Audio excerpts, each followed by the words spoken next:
promises है, You know, whatever the promises are there for उनको us, fulfill होने में time क्यों लगता है? why the time it is taking time to be fulfilled? आपको पता है पूरे बाइबल में 7,000 promises लिखे आपकी और मेरे You लिए. know, in Bible there are 7,000 promises written for you and me. मैं इस बात को मानता हूँ, यदि एक promise भी पूरा हो जाता है तो क्या ही बात है. And I believe that even one promise is fulfilled.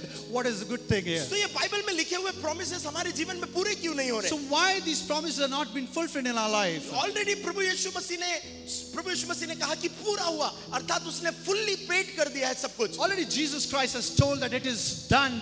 It means it is complete. It has been fulfilled. आपको पता है कुछ बातें थी जो इजराइलियों के अंदर थी जिसके कारण वो प्रॉमिस लैंड नहीं जा पाए. You know, there was something or some confusion in the mind of Israelites where they have not reached to that promised land. Promise land का मतलब जहां पर प्रॉमिस है. You know, promised land means that where there is promises. और पता है यहाँ पर कई लोग ऐसे होंगे जो प्रभु यीशु मसीह के द्वारा छुटकारा पा तो चुके हैं मगर वो प्रॉमिसेस उनके जीवन में मैनिफेस्ट नहीं हो रहे. You know, there might be many people who have got that salvation, but they have not reached to that promised land. आज मैं जो आपको सिखा रहा हूँ बड़े ध्यान से सुनिएगा. Whatever I'm teaching today, you need to listen it मैं clearly. नहीं चाहता हूँ कि 11 दिनों की चीजें आपको 40 साल लग जाए पाने I में. don't want to be fulfilled those promises in 11 days or within that 40 years, but should be fulfilled in मगर 11 मैं days. चाहता हूँ कि जो 40 सालों में आपको मिलने वाला है उसको आप 11 दिनों में ही रिसीव कर लें. So whatever you're going to get in 40 years, I want you to get it in 11 days. आप है मेरे साथ. Are you here with me, church? कितने लोग मेरी बात को सुन रहे हैं? How many of you will understand what I'm saying? आपको पता है जो पहली और इंपॉर्टेंट बात है जो आपको उन प्रोमिसेस को पाने नहीं देती है. You know, the first and important thing where you're not going to get those promises is, हम लोग एक बाइबल वर्स पढ़ेंगे. we'll read one Bible verse. 1 Samuel chapter 15 verse 22. 1 Samuel chapter 15 verse 22. और बाइबल में ऐसा लिखा हुआ है, शमूएल ने कहा, And in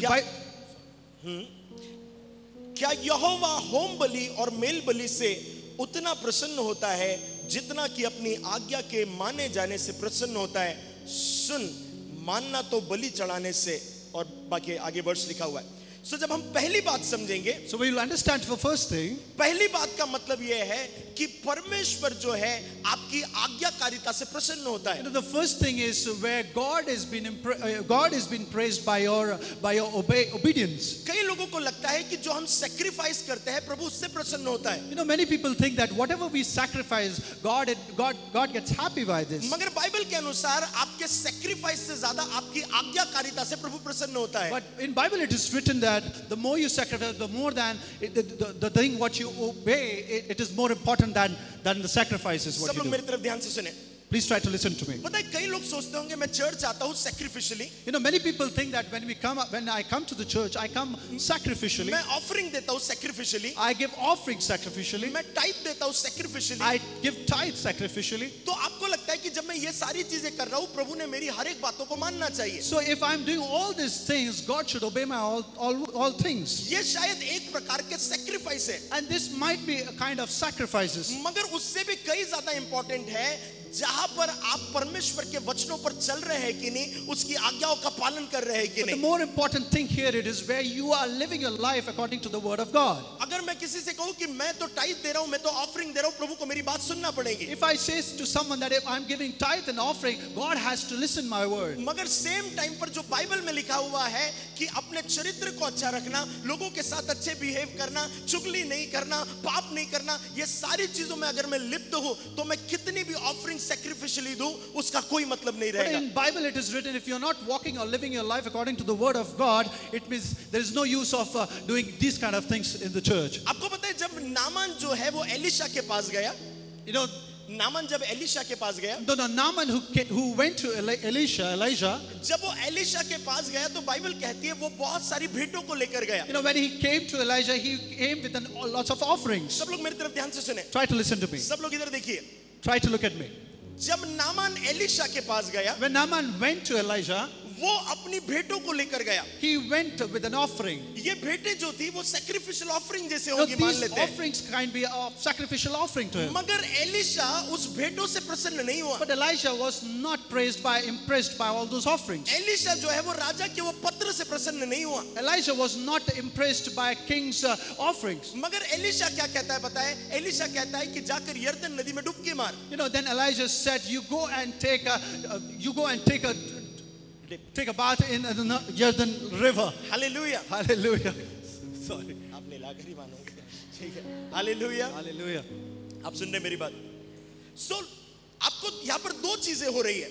There are two things over here. पहली बात तो वो भेंट लेकर आ रहा है। The first thing is he's bringing offerings to him. तो जब वो भेंट लेकर आ रहा है, एलिशा उससे प्रसन्न नहीं हो You know, रहा। when he's bringing the offerings to him, he's not getting impressed. इसलिए बाइबल में हमने पढ़ा कि प्रभु सैक्रिफाइस से प्रसन्न नहीं हो रहा। That's why it is written in Bible that God is not impressed by your मगर sacrifices. परमेश्वर आज्ञाकारिता से प्रसन्न होता है। But then God is impressed by your obedience. तो नामान जो है अपनी भेंटों को लेकर आया था, इसीलिए हील नहीं हुआ। But the particular person who came by his offering, he didn't got healed by those offerings. मगर वो जब उसने आज्ञा का पालन किया, तब वो जाकर हील हुआ। When he obeyed the instruction, then he got healed. आप मेरी बात समझ रहे हैं? Can you understand what I'm आपको saying? पता है ये इजराइलियों में कमी क्या थी? You know what was the lackness in those वो Israelites? सैक्रिफाइस करने के लिए तैयार थे, They were ready to sacrifice things, मगर वे परमेश्वर की आज्ञा मानने के लिए तैयार नहीं but they थे। were not ready to obey God's instruction. आज का मसीह ऑफरिंग देने के लिए तैयार है। You know, today's Christians are ready to give offerings. आज का मसीह टाइट देने के लिए तैयार है। Today's Christians are ready to give tithes. आज का मसीह चर्च आने के लिए भी तैयार You है। know, today's Christians are ready to come to the church. Activity करने के लिए भी तैयार Yeah, है। they're ready to do any kind of activities. मगर जब बात आएंगी तो 1 घंटे प्रार्थना करने की वो तैयार नहीं है। But when it comes to pray for 1 hour,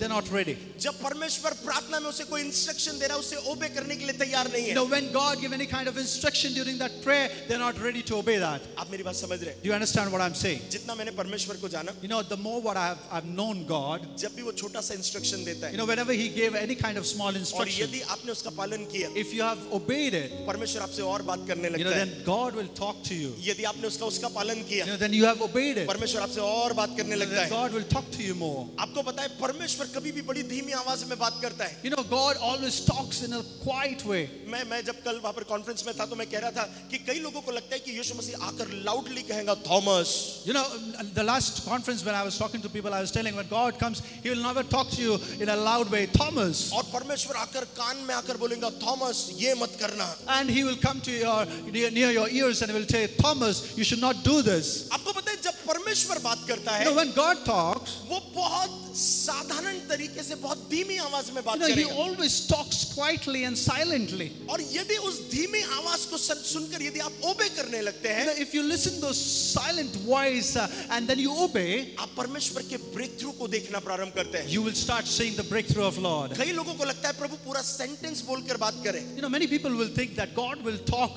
with a complete sentence. मगर जितना मैंने प्रभु को जाना है, But the more I have known God, जो मेरा पर्सनल एक्सपीरियंस रहा, that is my personal experience. शायद परमेश्वर एक आयत से, एक लाइन से, एक शब्द से बात करेगा और यदि उसमें मैं आज्ञाकारी होता हूं, प्रभु मुझसे और बात करना प्रारंभ Maybe करेगा। God will talk to me with one verse or one sentence. Then I have to obey that. Then only I'll be listening to God's voice. पता है जब आप बाइबल पढ़ते हैं, You know, when you read Bible, परमेश्वर का वचन परमेश्वर की आज्ञाओं से भरा हुआ है। you know, the word of God has been filled in the Bible. मुझे ऐसा कहने दीजिए, आपके आज्ञा पालन के पीछे आपका ब्रेक थ्रू छुपा हुआ है। You know, let me tell you that your breakthrough is being in the behind where you obey God's instruction. जैसे नामान डुबकी मारने के लिए गया, जैसे नामान वहां पर पानी में गया, The moment Naaman went to that river, उसके बाद उसके जीवन में ब्रेक थ्रू आया। after that he got that breakthrough in his life. आपको पता है कई ऐसी आज्ञा है जिनका पालन नहीं कर रहे, You know, there are many instructions where you're not obeying. और इसीलिए जो 11 दिन की ब्लेसिंग है उसके लिए 40 साल लग रहे हैं। That's why it is taking 40 years to fulfill in your life. अपने पड़ोसी को बोलो आज्ञा माना करो। Tell your neighbor, you need to obey. सब बोलो आज्ञा माना करो। You need to obey. सब बोलो आज्ञा माना करो। You need to obey.